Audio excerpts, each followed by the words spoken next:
Southern Gothic is a podcast that explores the history behind some of the American South's darkest days, greatest mysteries, and most chilling ghost stories.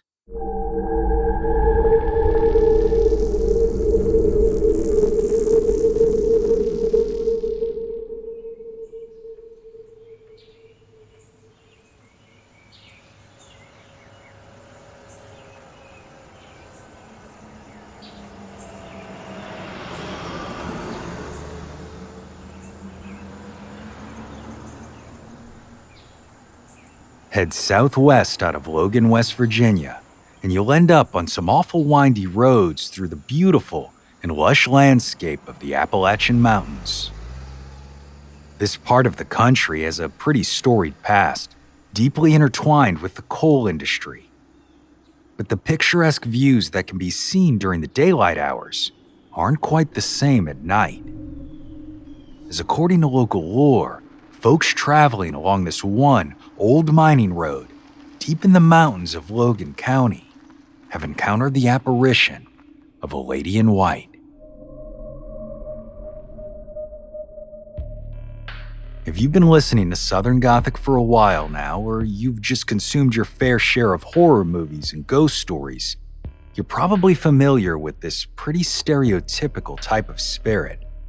A mournful woman dressed in white who's either haunting the site of her untimely death, searching for her lost love, or maybe, as is likely the case here on what is known as 22 Mine Road, she's looking for justice. Birmingham-based author and tour guide Wolfgang Poe described the most common version of this type of legend better than I ever could when he was interviewed on my old podcast Ghost Tour. And those are the ones that will talk to you and you can talk to them. You know, the classic white lady story, you pick them up on the side of the road. You go down the road taking them home. You go over the bridge for whatever reason. You look away, you look back, your seat's wet, she's gone. And you find out later that bridge is where she jumped off the bridge for whatever reason.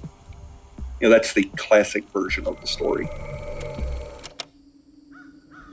What Poe just described is exactly what folks claim happens on 22 Mine Road, where for almost a century, stories have been passed down of coal truck drivers picking up a woman in the middle of the night, wearing antiquated clothing. But then, when she gets into the truck and the driver attempts to strike up a conversation with her, they are met with silence as the woman has vanished in thin air.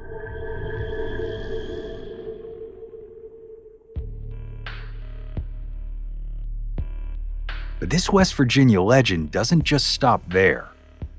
According to locals, if you head out to a certain spot on a bridge located near 22 Mine Road on what's known as Corridor G, you park your car and then put it in neutral, this same infamous spirit will purportedly pull you right back up the hill. The car seemingly defying gravity, rolling upward without any natural explanation. And y'all, I ain't lying when I say there are more videos on YouTube than I can count of folks heading out there to this isolated strip of road to see for themselves.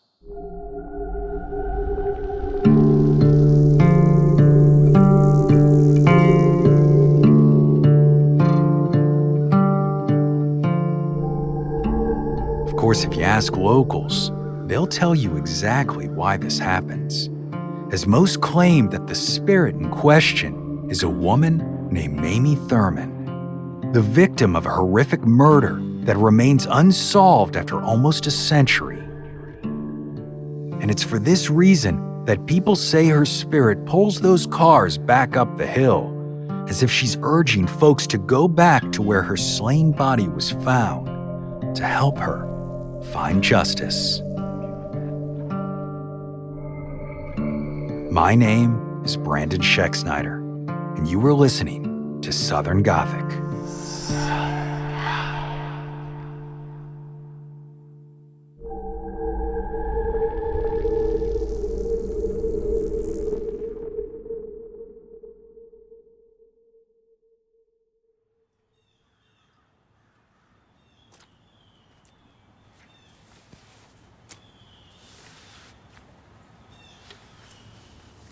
On the afternoon of Wednesday, June 22nd, 1932, Garland Davis was out picking berries on the side of 22 Mine Road, not far from where it meets with Highway 119.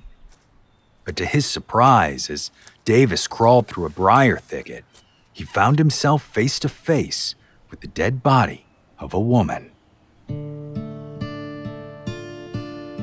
She's about 30 years old, with dark brown hair, weighed around 130 pounds, and was wearing a blue dress with white polka dots. The police were called, and the body was identified on the spot, as the officers knew exactly who she was: the wife of one of their patrolmen, Mamie Thruman. Fortunately or not, whoever had left her there did not attempt to hide what they had done, so the discovery by Davis was early enough that Mamie's remains were still in relatively good condition, and judging by the fact that the blue of her dress had stained her undergarments and blood seemed to have been washed away from the site, she must have been dumped there before it rained earlier that morning. Upon inspection, the police found she still had her wallet with $8 and some change inside, and since Mamie was also wearing an expensive watch as well as both her wedding and engagement rings, it appeared as if robbery was not the motive for the crime. In addition, Mamie was fully dressed, and there weren't any signs that what had happened was sexual in nature. Horrifically, though, Mamie's throat had been sliced from ear to ear, and she had suffered 2 bullet wounds to her head. The police determined that it was this brutal gash that ultimately killed her, and medical examiners later came to believe that the 2 shots, which came from a .38 caliber weapon pressed directly to her head, were a quote double tap, likely inflicted after she had already passed, strictly as a means to ensure that there was no way she could possibly survive. Mamie also had a broken neck at the 2nd cervical vertebrae, but they believe that this too came after her death, a result of being tossed out of a vehicle in haste. In addition, she had bruising on her face above her right eye, which suggested that before her throat was cut, she might have been involved in some type of altercation. Physicians Dr. W.S. Rowan and Dr. J.E. Robertson estimated that the time of death was between 12:30 and 2 a.m. that morning, about 12 hours before Garland Davis arrived. The West Virginia State Police were called in, and the Logan City Police and County Sheriff's offices began to work the case. And that evening, less than 24 hours after this terrible act of violence took place, 2 suspects were arrested for the murder of Mamie Morrison Thurman. But to this day, no one knows truly who it was that committed this heinous act.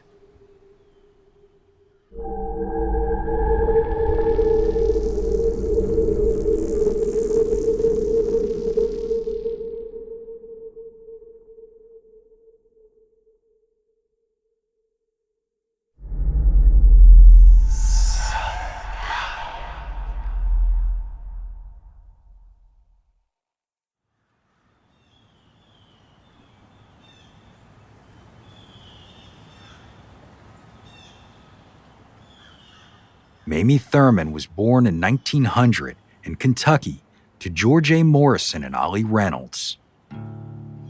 Tragically, it seemed as if her mother passed away while giving birth to her brother Theodore the following year, and since their father George was known to be a severe alcoholic, Mamie and Theodore were left in the care of her maternal grandparents. Regrettably, we don't know anything about her early life, but in 1920, Mamie worked at the Jeffries Hotel, where she met her husband, Alvin Jack Thurman, a man 16 years older than her with gray eyes and dark hair. The two were married on April 7, 1920, and several years later, in 1924, they moved to Logan, West Virginia, eventually settling into a 2-room apartment above a garage located on the property of Harry Robertson. Robertson was not only the head bookkeeper at Guyan Valley Bank, but He was also the president of the Logan City Commission, which, for all intents and purposes, was the mayor. And as such, when Jack Thurman began working as a patrolman for the police department, it was Robertson who appointed him a position working the graveyard shift, since Jack didn't drive. At the time, that likely seemed as if he was doing Jack a favor, but now, in retrospect, Robertson had an ulterior motive, because he and Mamie were having an affair. According to court testimony after Mamie's murder, this romance had been going on for about 2 years, with the couple meeting up at all sorts of places around town. Jack had no idea, though, in spite of the fact that they had most certainly been seen by folks, especially as it was said that they participated in what by all accounts was an illicit club where not only did gambling and drinking take place, but also promiscuous sex. A secret club that involved some of the town's most prominent citizens. Yet, in spite of the fact that Mamie and Harry's extracurricular activities went on for as long as they did, Robertson's wife, Louise, claimed she wasn't certain of the affair until January of 1932. And when she was asked how she knew, she said it was just a woman's intuition. At the center of it all, though, was a gentleman named Clarence Stevenson, a quote, odd jobs man who rented the attic space of the Robertsons' home. Clarence was a 29-year-old black man who had lost 2.5 fingers in a mining accident, leaving him without too many options in rural West Virginia. So Robertson not only hired Stevenson to take care of his hunting dogs, accompany him on fox hunting trips, and do general maintenance around the house, but also to serve as a bit of a liaison for his affair with Mamie. Frequently, Clarence would pick Mamie up and drive her out to meet Harry. Sometimes, if it was a quick tryst in the car, he'd then just walk around and wait for them to finish, but others, like when he'd take her to the home of Finette Jones on High Street, who rented rooms out by the hour, Clarence would go drive around or get something to eat and come back later. But typically, he drove them home separately. For this reason, it's likely no surprise that on the evening of June 22nd, 1932, after Mamie was found dead on 22 Mine Road, it was Clarence Stevenson and Harry Robertson who were arrested on suspicion of murder.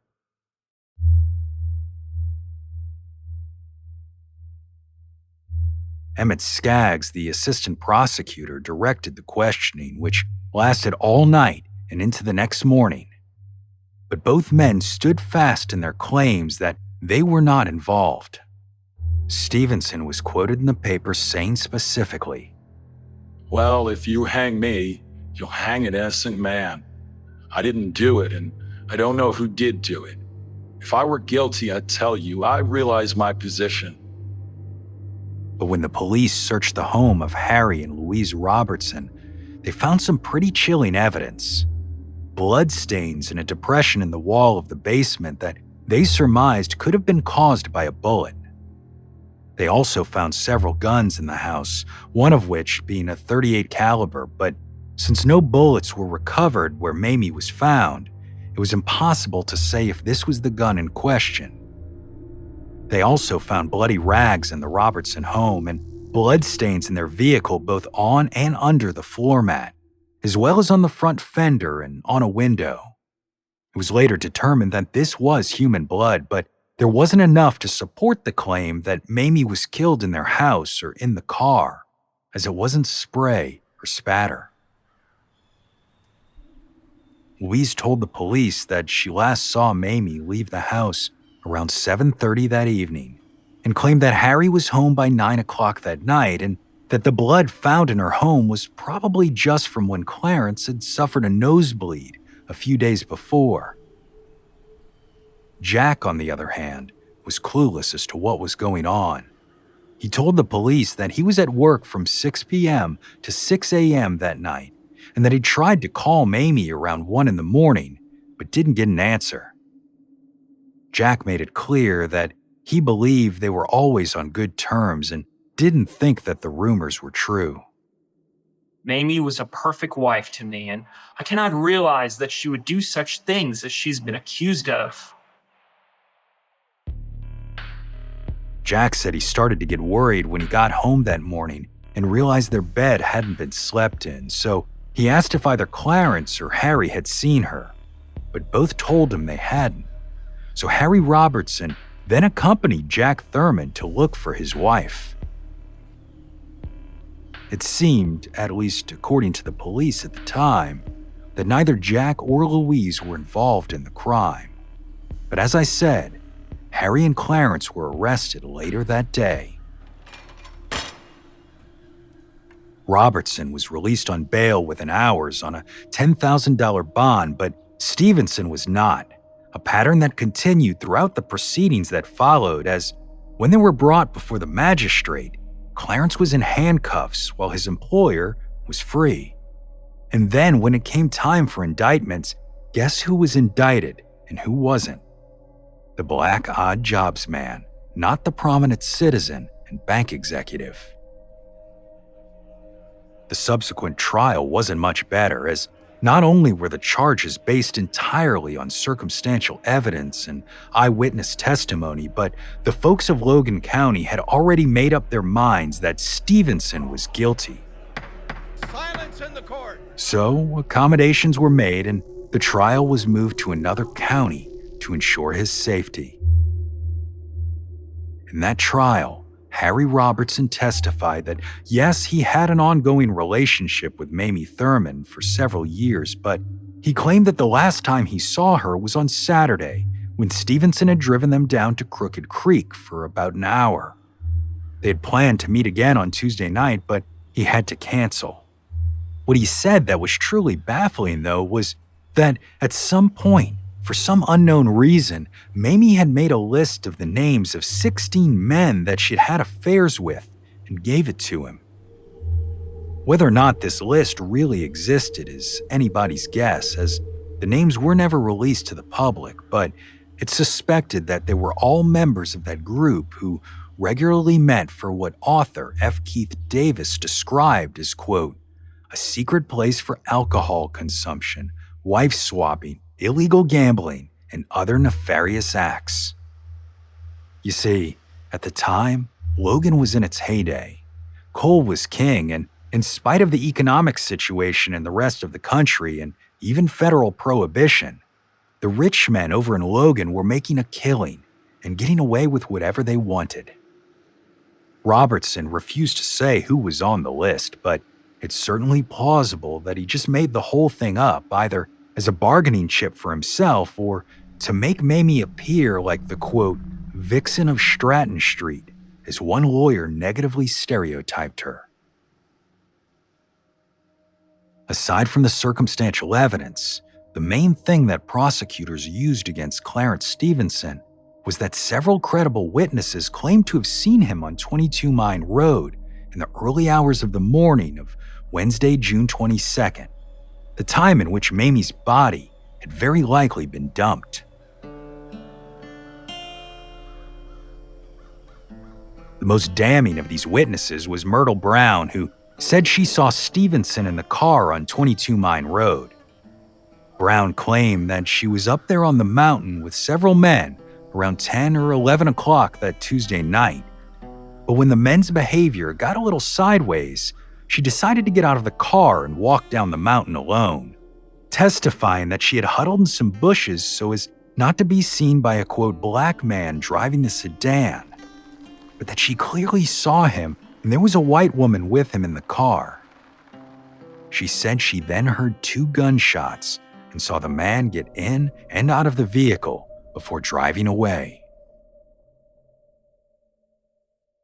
Now, there were several discrepancies in this story that we're not sure was either due to the paper's description of the trial or because of the witnesses' bias or possibly even just intoxication, but this testimony was incredibly damning. Stevenson clearly denied it, though. He claimed that Harry Robertson had sent him to find Mamie Thurman on Tuesday night after he changed his mind about seeing her, and that he'd gone by the home of Finette Jones to see if she was there. When he saw there was no lights on, he proceeded to meet up with Robertson at a restaurant to listen to a prize fight before eventually making his own way home, an alibi that both Harry and his wife Louise corroborated. But even as he testified to this in court, Clarence already knew he had been judged. As the jury deliberated, he told one of the officers, No matter what the verdict is, if it is for me or against me, there's just one thing I have to say. I hope they keep searching until they find the right party.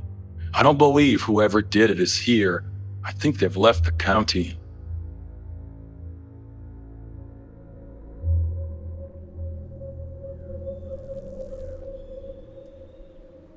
An all-white jury found Clarence Stevenson guilty of first-degree murder in less than an hour. He was then sentenced to life in prison, and while he received an incredible amount of support from the NAACP and local churches for an appeal, the Supreme Court of West Virginia rejected it in 1933. Clarence Stevenson died in 1942 in Huttonsville Prison of stomach cancer, and he continued to maintain all of those years that he had absolutely nothing to do with Mamie Thurman's murder.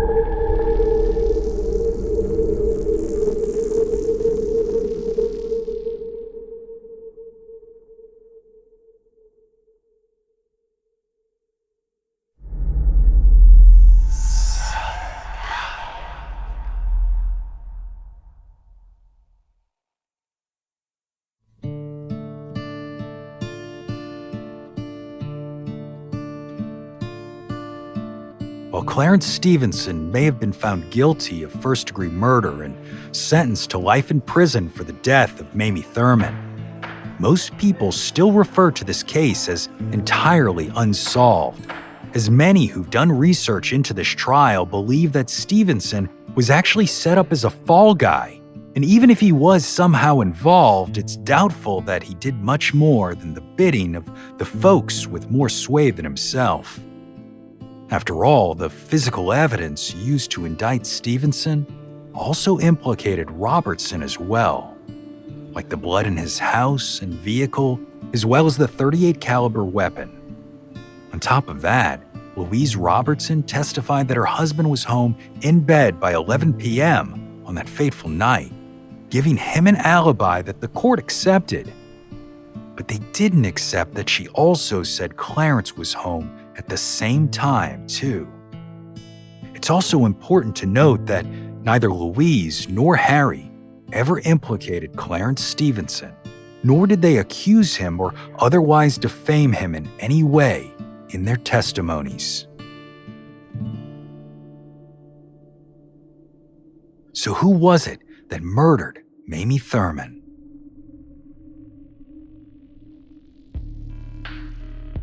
As I said, most folks actually believe that Clarence was completely innocent, but there is a theory that claims that maybe he was hired to dump the body while not actually participating in the murder itself.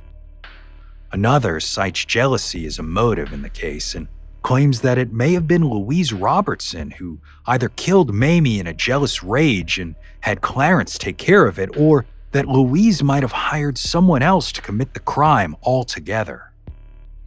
Louise and Mamie were friends for years prior to her discovery of the affair, and it's said that she went through a lot of turmoil trying to convince her husband to end the relationship once she did find out. So some do believe it could be her. But this seems unlikely because the brutal act that brought an end to Mamie's life was that horrific slashing of her throat, and that doesn't quite fit Louise's MO. That being said, folks have also suspected Mamie's death to be at the hands of her husband, Jack, who told the court he had no idea what was going on, which sounds a little unbelievable considering how many people were aware of her actions. Now, suspicion on Jack was actually squashed by several of his co-workers who vouched for his whereabouts all night, but it is possible they lied for him. Most folks, however, believe that Harry Robertson killed her himself, either in a jealous rage because of the 16 other names she'd given to him, or as a way to silence her in exposing the nefarious actions of those prominent men in town.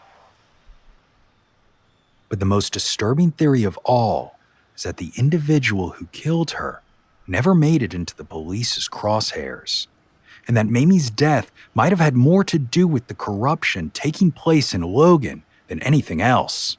And with that in mind, some folks have speculated that her murder might have been the result of those men on that mysterious list. We will likely never know. I hope they keep searching until they find the right party. I don't believe whoever did it is here. I think they've left the county.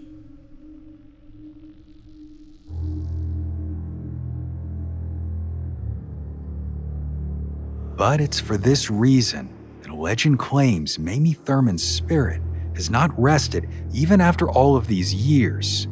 As locals say, her specter still haunts 22 Mine Road and that short stretch of Highway 119.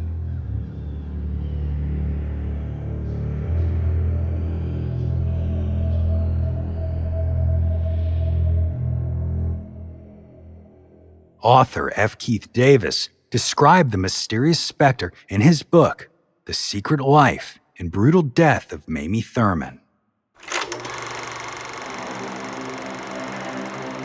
Hundreds of adults over the years have claimed to witness chilling visions of a pale, translucent form of a woman walking alongside the roadside on what is now called Corridor G.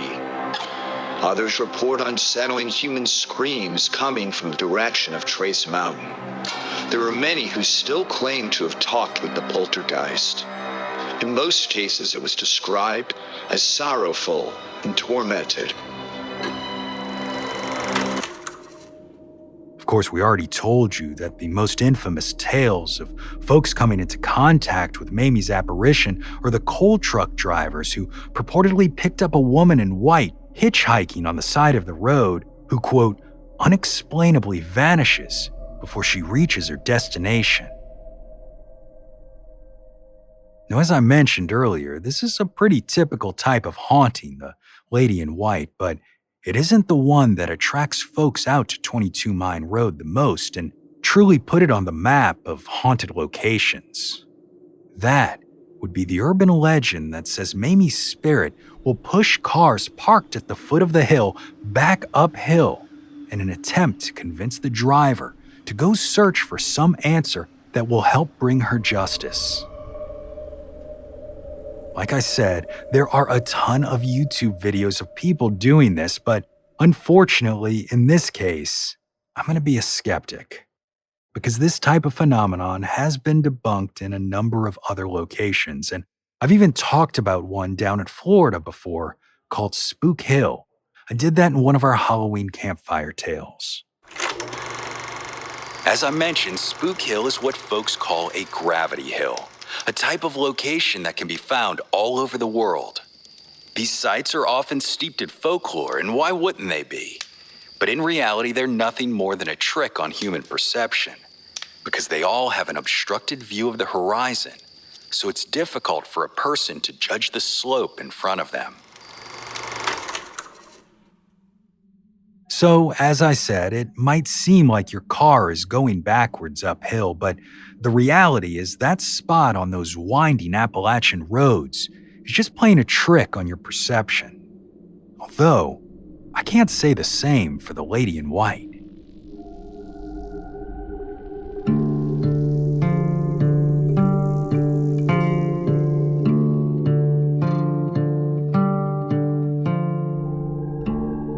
Even if the urban legend of 22 Mine Road is nothing more than an optical illusion, it doesn't change the fact that folks still claim to see Mamie's spirit there as well.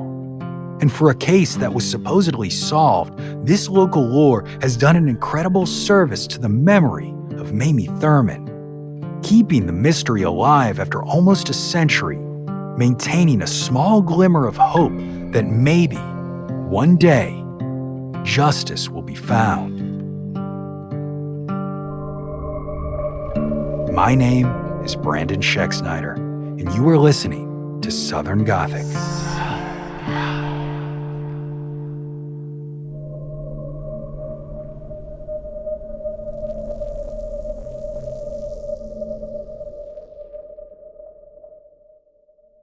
Southern Gothic is an independent podcast produced by Southern Gothic Media. This episode was researched by Loretta Allen and written by Brandon Schexnayder.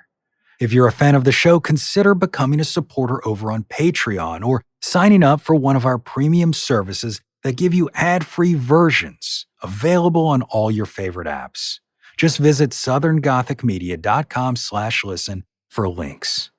And y'all, as always, thanks for listening. Lucky Little Shacks.